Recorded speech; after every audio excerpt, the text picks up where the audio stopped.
menyampaikan sosialisasi tentang kegiatan guru penggerak. Assalamualaikum warahmatullahi wabarakatuh.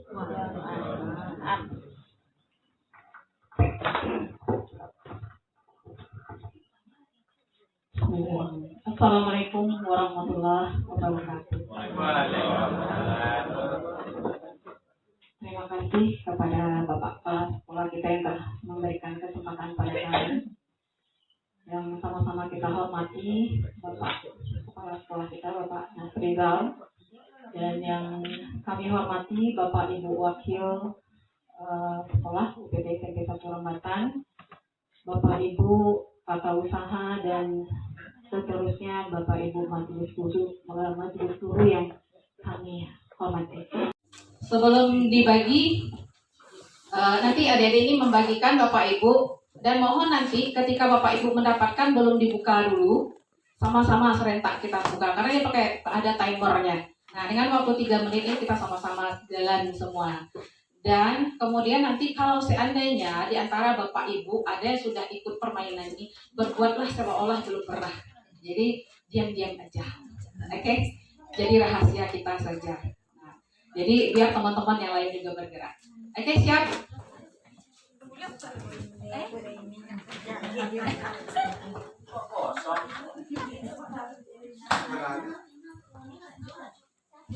Bisa kita mulai? Siap ya? Dalam hitungan ketiga, Bapak Ibu buka dan lakukan. Oke? Hitungan ketiga. 1, 2, 3.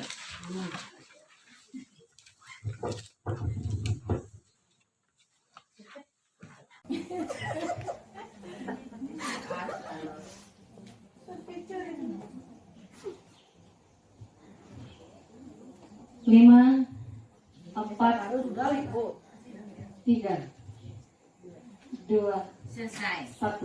Telungkupkan kembali Bapak Ibu. Silakan ditelungkupkan kembali.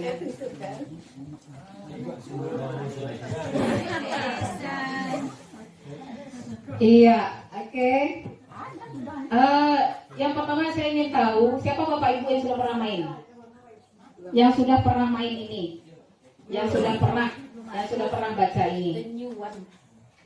Oh, berarti baru ya, semua baru. Oke, siapa yang sudah bisa sampai selesai? Satu orang. Oke, buka.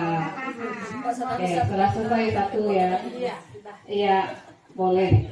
Silakan saya kasih kesempatan Bapak Ibu semuanya baca sekarang 20 detik dari awal sampai akhir. Baca saja.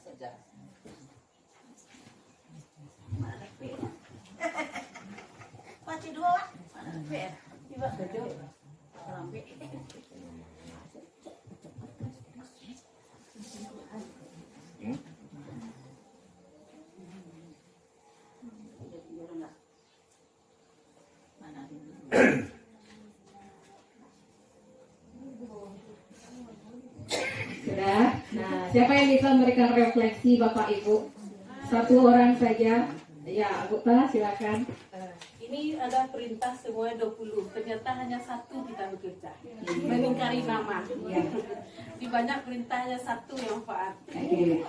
Berarti iya, baik Bapak Ibu, itulah kita hari ini. Itu gambaran kita hari ini. Jadi ternyata selama ini yang kurang pada diri kita apa? Ya, literasi. Kita kepesertaannya, iya boleh direspon Bapak Ibu, satu saja responnya. Terima kasih Ya. Ibu ya. Kata Ibu tadi kan hanya satu tidak bekerja. Sementara untuk nomor 2 kalau menurut bahasa Indonesia ini ya, lingkari kan kata perintah. Lingkarilah kata nama, itu nggak melingkari. Kita kan bekerja, kita kan juga kita bekerja. Jadi ada protes. Jadi bagaimana? Lingkari kata nama, kita kan dulu nama. Karena itu ada perintah, berarti kan dikerjakan. Jadi Kata nama bukan nama Anda. Iya. kata Iya, nama. baik. Kalau kata itu kan tulisan. Artinya sesuai tulisan itu kan kata nama itu. Makanya Kata nama dan Iya. beda kita memang. Iya. Baik Bapak Ibu, semua tidak ada yang salah, semua kita benar dengan versi kita masing-masing. Itu yang dikatakan dengan apa yang kami pelajari itu adalah merdeka belajar. Jadi kita merdeka, bebas dalam menentukan argumen kita sendiri, tapi tidak keluar dari koridor. Artinya dalam hal ini kita bisa berlatih bagaimana mengendalikan emosi, bagaimana menjalankan nalar berpikir. Nah, inilah yang harusnya kita lakukan nanti kepada anak-anak didik kita. Memang ini yang dituntut dalam filosofi pendidikan nasional, yaitu berdasarkan filosofi pemikiran Ki Hajar Dewantara. Mudah-mudahan Bapak Ibu kalau seandainya nanti mau, ayo kita gabung menjadi guru penggerak atau pengajar praktik, dan semua banyak ilmu yang kita dapatkan. Baik Bapak Ibu semuanya, jadi hari ini tugas saya adalah pada bagian paradigma dan visi guru penggerak. Apa sih itu paradigma dan visi guru penggerak? Artinya di sini adalah sesuai dengan, nah ini orangnya sudah kenal. Nah, ini filosofi pendidikan nasional menurut Ki Hajar Dewantara. Nah, menurut Ki Hajar Dewantara itu berdasarkan apa yang kami pahami Bapak Ibu, di sekolah itu ada 3 unsur. Ada 3 elemen. Yang pertama itu adalah sekolah, dan yang kedua adalah guru, kemudian yang ketiga ada murid. Dan di sekolah ini ada tenaga pendidikan dan tenaga kependidikan dan lengkap semuanya. Nah, jadi di dalam filosofi pendidikan nasional menurut Ki Hajar Dewantara, itu sekolah itu diibaratkan seperti ladang, lahan atau tempat, suatu tempat. Jadi itu sekolah itu diibaratkan seperti itu. Nah, di ladang itulah seorang guru melakukan hal-hal yang sifatnya pembelajaran, penanaman bibit-bibit karakter. Jadi seorang guru itu diibaratkan seperti petani Bapak Ibu. Jadi kita kalau jadi petani ya, yang kita inginkan itu kan lahannya ada, kemudian di lahan tersebut kita selalu memikir apa pupuknya ya kira-kira. Kemudian nanti benihnya seperti apa yang akan kita tanam. Nah, jadi di sekolah seorang guru itu diibaratkan seperti petani. Jadi kalau kita petani tentu kita ingin menjadikan hasil kita lebih baik dari yang sebelumnya, dan kita ingin dapatkan hasil terbaik. Ini baik, maka kita sama-sama jangan biarkan mereka lepas, jangan biarkan mereka berkeliaran di alam yang tidak ada tanggung jawabnya untuk menuntun. Perbedaan mengajar dengan mendidik itu sebenarnya sudah lama. Ini sebenarnya sudah kita pahami dari dulu, zaman-zaman Bapak Ibu kuliah dulu ya, tahun berapa, sampai saya juga. Pemahaman tentang mengajar dan mendidik itu memang berbeda. Kalau yang dikatakan mengajar itu adalah yang ditamakan transfer ilmu. Jadi kita memberikan anak, misalnya ada soal 10, ada KD-nya berapa, misalnya ya anak harus bisa menguasai semuanya. Hanya sampai di sana. Namun kalau dalam mendidik itu adalah merangkum semua. Tidak hanya merangkum terkait dengan transfer ilmu saja, tetapi juga bagaimana mendidik mereka menjadi manusia. Jadi memanusiakan manusia sesuai dengan kodrat alamnya, kodrat zamannya. Apa itu kodrat alam? Nah, kodrat alam itu kita hidup di alam Minangkabau, Bapak Ibu. Kita kan punya filosofi ya, adat basandi sarak basandi kita belum. Kita tuntun mereka ke arah sana. Itu kodrat alamnya. Kemudian bagaimana adat, kami pernah diberikan pelatihan dulu, selesai kami pelatihan di Emersia, besoknya ada pelatihan dari Dinas Sosial, itu mengatakan tentang ada beberapa sumbang 12. Itu memang kita bimbingkan, memang kita tuntunkan kepada anak. Dan saya langsung praktekkan itu kepada siswa saya ketika saya masuk kelas. Dan kemudian kodrat zaman. Kodrat zaman sekarang, keluhan dari orang tua yang dulu kita temukan, Bapak Ibu, aku nak pandai memelai suapi anak anggo, dikuncinya segala macam. Nah, karena apa? Karena memang zamannya anak itu hidup dalam dunia digital. Jadi, harapannya adalah dalam filosofi ini, seorang guru, orang tua juga dituntut hendaknya juga mengikuti zaman anak, mengikuti perkembangan zaman anak. Kalau anaknya seperti ini, gimana sih langkahnya? Apa yang perlu kita lakukan? Kalau dia punya teknologi seperti ini, kita berusaha mendekati, setidaknya kalaupun tidak sama, tapi kita tahu apa yang perlu kita lakukan. Nah, itu arahannya. Jadi apa tujuannya? Tujuan pendidikan yang berdasarkan filosofi ini adalah yang pertama itu menuntun. Jadi tugas kita menuntun. Kalau dalam menuntun tidak ada paksaan kepada anak. Anak-anak kita kan banyak ya Bapak Ibu, semua tidak mau. Jadi artinya kita selalu menuntun mereka. Mereka Ananda harus misalnya dalam aturan sekolah, ini berawal dari aturan sekolah. Kita selama ini yang kenal kan peraturan sekolah. Yang membuat peraturan itu adalah pada umumnya kita guru. Namun yang di dalam filosofi ini, aturan itu dirubah dengan kata-kata keyakinan kelas dan keyakinan sekolah, atau kesepakatan sekolah atau kesepakatan kelas. Jadi ketika Bapak Ibu melakukan pembelajaran dengan anak, saya semester 2 besok ya, ayo kita melangkah, mari kita awali supaya anak komit dengan kesepakatannya. Kita buat terlebih dahulu. Saya sudah masuk pada budaya positif ya Bapak Ibu dari materi kami. Jadi kita buat kesepakatan terlebih dahulu dengan anak. Apa yang akan dilakukan anak selama belajar dengan kita. Nah itu yang diawali. Jadi dalam filosofi ini yang dikawal terlebih dahulu. Jadi kalau kita udah ada kesepakatan dengan anak, misalnya caranya begini Bapak Ibu. Misalnya diminta pada anak, kita apa kesepakatan kita hari ini? Misalnya hadir jam berapa? Nah dibuatkan di kertas, sediakan sebagai medianya ya, tulis di kertas, kemudian ditempel di kertas cat, tempel di sana. Kemudian apalagi dalam belajar minta izin berapa kali bolehnya, ditulis, ditempel. Nah, kemudian atau misalnya disebutkan ditulis di papan tulis saja, kemudian ada satu orang bertugas mencatat di kertas, lalu diketik, diprint, ditempel di dinding kelas. Nah, itu yang dilakukan di sini. Jadi kita buat kesepakatan.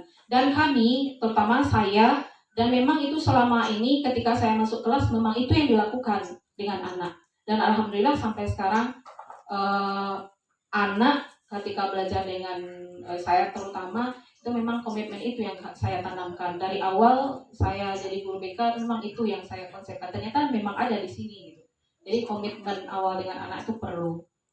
Kemudian jadi katanya adalah menuntun segala kodrat yang ada pada anak-anak agar mereka dapat mencapai keselamatan dan kebahagiaan yang setinggi-tingginya, baik sebagai manusia maupun sebagai anggota masyarakat. Jadi muaranya nanti mudah-mudahan Bapak Ibu kita hadapi anak sekarang, kita sudah lost generation. Generasi kita sekarang kalaupun ada musuh datang sekarang mereka paling menegur aja lihat HP gitu ya. Oh musuh, oh ya udah. Seperti itu ya kebanyakan yang terjadi. Nah jadi hari ini kita digerakkan mengetuk hati kita bersama. Ini adalah tanggung jawab kita semua. Kalau kita biarkan maka kita juga ikut hancur. Kalau kita bersama bergerak, insya Allah generasi kita akan terselamatkan. Walaupun sulit, tetapi insya Allah Allah bersama kita. Mudah-mudahan. Kemudian mencapai visi pendidikan nasional yaitu profil pelajar Pancasila. Nah ini profil pelajar Pancasila. Jadi gimana guru? Guru sebagai pamong merangkul anak, menuntun anak, menciptakan merdeka belajar. Merdeka belajarnya gimana? Bukan berarti bebas ya Bapak Ibu tanpa ada kendali, tetapi merdeka belajar sesuai dengan komitmen tadi, sesuai dengan komitmen kelas yang sudah disepakati. Kemudian bagaimana mereka menciptakan, misal ada satu tema, satu topik misalnya. Anak diberikan kemerdekaan untuk menafsirkan apa ya seharusnya, dari mana jalannya. Misalnya kalau matematika kan banyak jalan. Dia menemukan, berikan kesempatan. Jadi artinya di sini lebih banyak memberikan kesempatan menjalankan nalar daya pikir anak. Karena itu yang selama ini yang sering terkungkung gitu. Karena apa? Mereka hidupnya di A ya A saja terus gitu. Karena zamannya mereka tantangan itu sangat kurang. Jadi kita dituntut untuk memberikan tantangan-tantangan supaya anak itu bergerak. Kemudian sesuai dengan budaya Minangkabau tadi sudah saya paparkan bahwa kita hidup di Minangkabau ya sesuaikan dengan alam kita. Nah, ini dia Bapak Ibu. Yang filosofi profil pelajar Pancasila. Ini nanti tujuannya. Visi pendidikan nasional kita ini. Yang pertama adalah beriman, bertakwa kepada Tuhan yang Maha Esa dan berakhlak mulia. Sudah bisa kita lihat gambaran bahwa anak-anak kita kalau dari segi berakhlak mulia tuh sudah jauh ya dari yang kita harapkan. Maka sekarang menghimbau kita kembali. Mari kita wujudkan mulai dari profil yang pertama, yaitu beriman, bertakwa kepada Tuhan Yang Maha Esa dan berakhlak mulia. Setiap mereka ada kesalahan, mari kita ajak mereka bertukar pikiran, ajak mereka, tuntun mereka. Ananda kalau seperti ini bagaimana? menurut anak-anak gimana gitu. Jadi diajak mereka untuk berpikir. Nah itu tuntunannya gitu, yang kami dapatkan dari pendidikan kami selama 2 bulan ini. Kemudian yang kedua adalah kemandirian. Jadi dia mandiri. Contohnya seperti kemarin Bapak Ibu kan, mereka walaupun belum semua tapi setidaknya mereka sudah mulai bergerak. Mandiri mencari guru, menanyakan apa yang belum mereka kerjakan, dan ada berusaha walaupun belum maksimal tapi setidaknya sudah ada pergerakan. Walaupun tidak ibaratnya kita butuh 10 tapi mereka bergerak 3 berarti sudah ada kemajuan gitu. Nah, jadi itu harapannya. Istilahnya di sini adalah kita hargai setiap kemajuan yang ditampilkan anak. Nah, kemudian yang ketiga adalah bernalar kritis. Nah, itu bernalar kritis tadi. Literasi. Jadi anak-anak kita kan membaca itu yang banyak kurang, termasuk kita sendiri. Kita kan kalau pakai HP terkadang yang kita lihat, kadang ya lihat YouTube atau apa, misalnya WhatsApp. Nah, jadi terkadang masih lemah literasi kita. Jadi bernalar kritis itu kadang seperti itu. Jadi sebenarnya Bapak Ibu, saya berikan timer tadi 3 menit. Seharusnya kan kita baca dulu, kita pahami dulu, baru kita bergerak gitu. Pahami dulu situasi.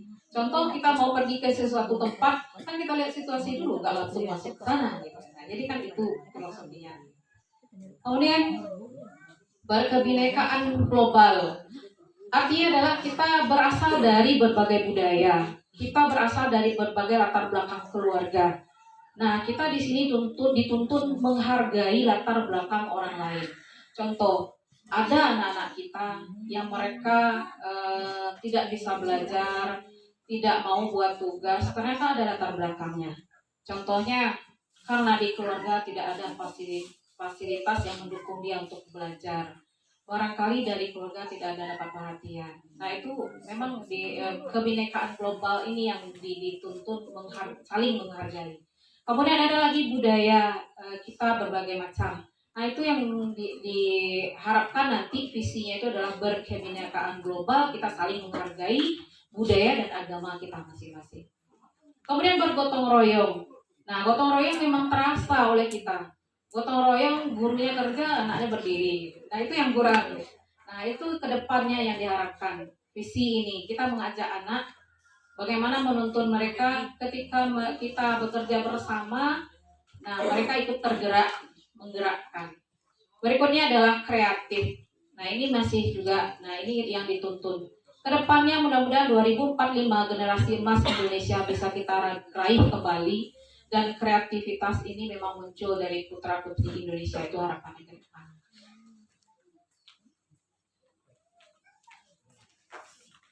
Sekian untuk materi yang ini. Dan kemudian Bapak Ibu,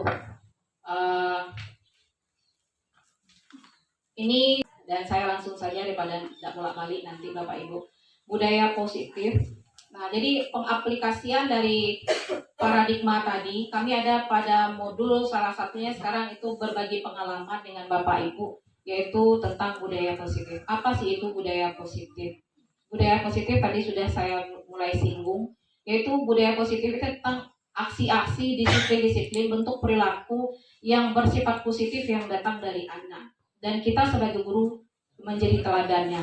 Nah, jadi dalam budaya positif ini, pendekatan yang dirancang untuk mengembangkan murid yang menjadi pribadi dan anggota dari komunitas yang bertanggung jawab, penuh hormat dan kritis. Nah, itu yang disiplin positif. Kemudian penekanannya adalah membangun kekuatan peserta didik daripada mengkritik kelemahan dan menggunakan penguatan positif. Jadi misalnya ketika anak terlambat, "Bang, kok awak terlambat enak?" Sebenarnya saya lakukan itu juga gitu, tapi ini memang refleksi kita bersama. "Bang, kok terlambat ya anak? Awak jangan kata lambat lagi." Harusnya kita lakukan, "Bang, kok terlambat awak nak? Tadi ban bocor kok." "Gila ban bocor." Proses itu gitu. Jadi artinya dengan begitu kita bertanya, muncul perasaan nyaman dari dia dan akhirnya dia nah sekarang Ananda udah terlambat. Menurut Ananda sekarang gimana? Apa resikonya? Nah, kita kembalikan kepada dia sesuai komitmen yang sudah kita sepakati. Nah, kembalikan ke dia, "Oh iya, komitmen kita seperti ini Bu, seperti ini Pak." Nah, dia akan jalan sendiri gitu. Kenapa? Sudah ada keyakinan keras di awal.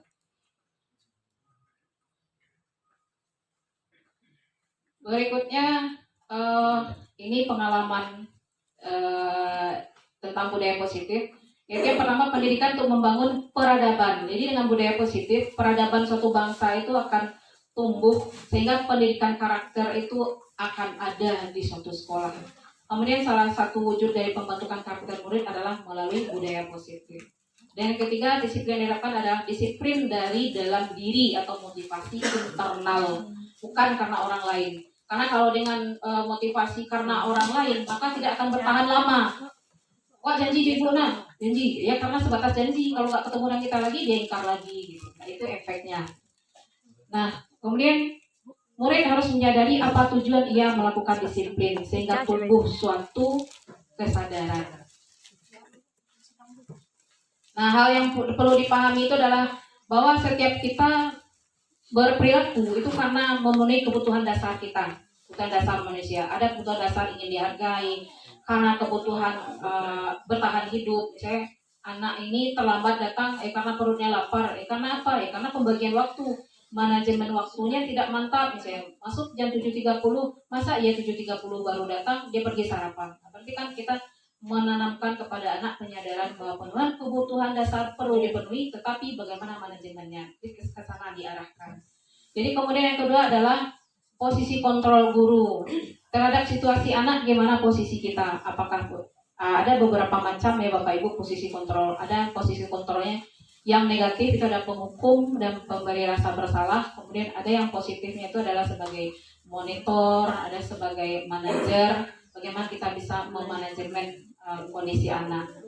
Kemudian yang ketiga adalah keyakinan kelas atau sekolah seperti yang sudah saya paparkan tadi. Nah, ini aksi nyatanya yang sudah saya lakukan Bapak Ibu. Ini di kelas, saya kebetulan masuk hanya 2 kelas kalau di kelas ya, karena kebetulan yang disorot itu yang bisa nampak adalah klasikal, yaitu di kelas 93 dan 92. Nah, di kelas saya insya Allah itu saya awali dengan ice breaking. Ciptakan rasa aman dengan anak terlebih dahulu. Jadi saya ambil di sini adalah menumbuhkan budaya hadir dan belajar tepat waktu. Itu yang saya lihat budaya positif yang saya angkat ya. Nah, rencana aksinya ini adalah yang pertama membuat kesepakatan atau keyakinan kelas. Aksi yang saya lakukan.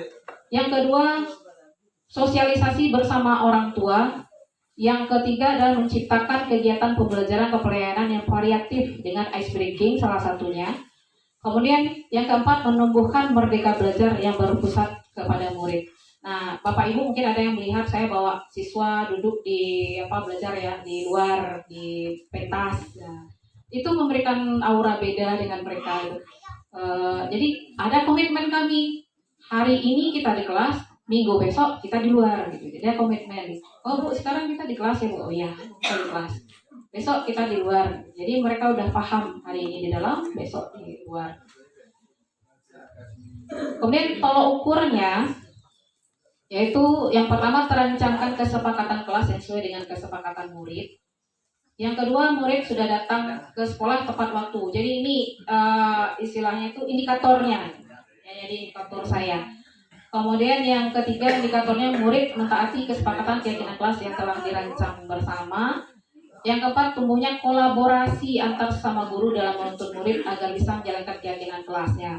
Saya mungkin Bapak Ibu bisa lihat kami di BK boleh dikatakan mungkin kami jarang bisa bermain keluar main itu memang agak kesulitan karena ada kegiatan di dalam ruangan baik dengan wali kelas, dengan siswa dan orang tua. Nah ini kolaborasi insya Allah itu kami jalankan di sana.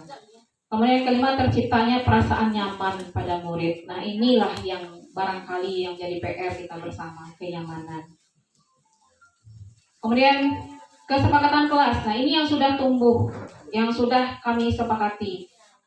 Nah hadir di kelas, di sekolah paling lambat 7.15, hadir di kelas saat pembelajaran, mengikuti pembelajaran dari awal dan akhir, pembelajaran dan pelayanan BK, kemudian izin keluar kelas untuk urusan KWC hanya 1 kali. Nah ini kesepakatannya. Kemudian aktif ketika kita di kelas dan luar kelas dengan melengkapi semua tugas dan tanggung jawab. Itu ada belangko-belangko kemarin saya cobakan hanya di 92, ternyata ada respon positif dari Bapak Ibu, akhirnya dikembangkan ke semua siswa. Dan Alhamdulillah dapat dukungan bersama. Kemudian ini dokumentasinya buat kesepakatan kelas. Ada yang sifatnya di kelas, ada yang sifatnya secara berkelompok untuk kami lakukan. Nah, ini sosialisasi dengan orang tua.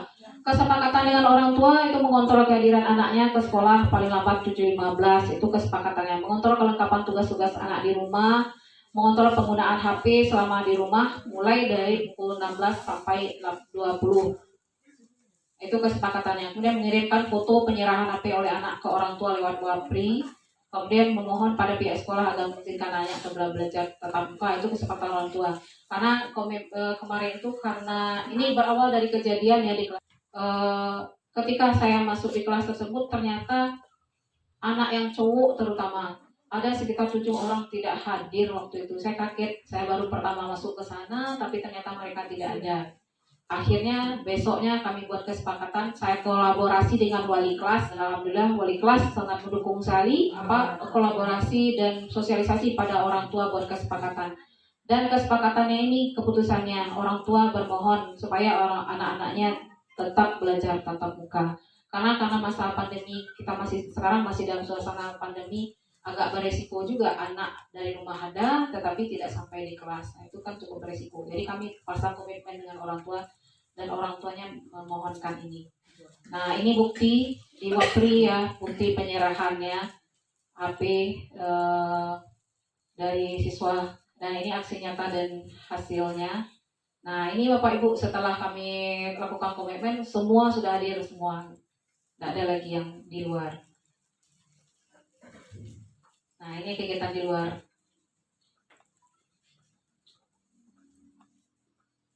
Nah, karena mereka dunia digital, saya juga menggunakan HP Bapak Ibu belajar. Jadi saya gunakan Class Point. Jadi dari Class Point ini mereka menjawab kuis gitu. Jadi dari kuis itu bisa terlacak siapa yang jawab apa, berapa, dia ada timernya gitu. Asik juga anak-anak mengikuti. Nah, ini dengan kolaborasi dengan Bapak kepala sekolah, wali kelas. Ini dokumentasinya saja. Nah, ini bukti kemarin. Bapak Ibu sudah tahu yang belangko ya. Nah, ini aksi nyata di kelas. Mereka merdeka belajar. Mereka bebas berekspresi. Ini topiknya itu adalah tentang merencanakan masa depan. Nah, ini siswa kita. Dan ini hasil karya mereka. Itu yang nomor 2. Dia membayangkan masa depannya itu nanti seperti apa. Jadi dia bercerita di kelas Bapak Ibu. Jadi ini yang dikatakan kreativitas. Daya nalar. Nah, jadi ini aksinya. Ini foto yang ini mungkin bisa ini si Ahda. Nah, ini si Arnindia. Nah, Swaliga. Banyak sih sebenarnya kreativitas mereka bagus-bagus gitu, abstrak sekali. Jadi mereka paparkan itu gitu. Nah, ternyata mereka memang bagus juga. Di 92 juga saya sedang lakukan di 92 tapi belum selesai. Jadi nanti mungkin saya bisa pajang fotonya 92 dengan Bapak Ibu semua nanti.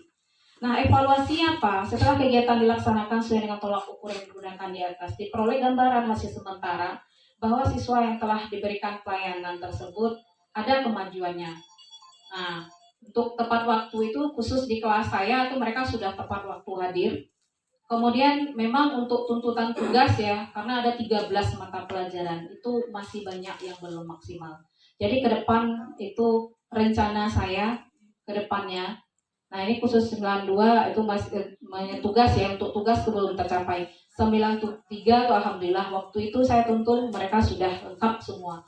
Berikutnya tindak lanjut yang akan saya lakukan yaitu adalah melaksanakan pelayanan individual. Itu saya akan meng-cross check kembali, saya minta belangko pada wali kelas itu nanti.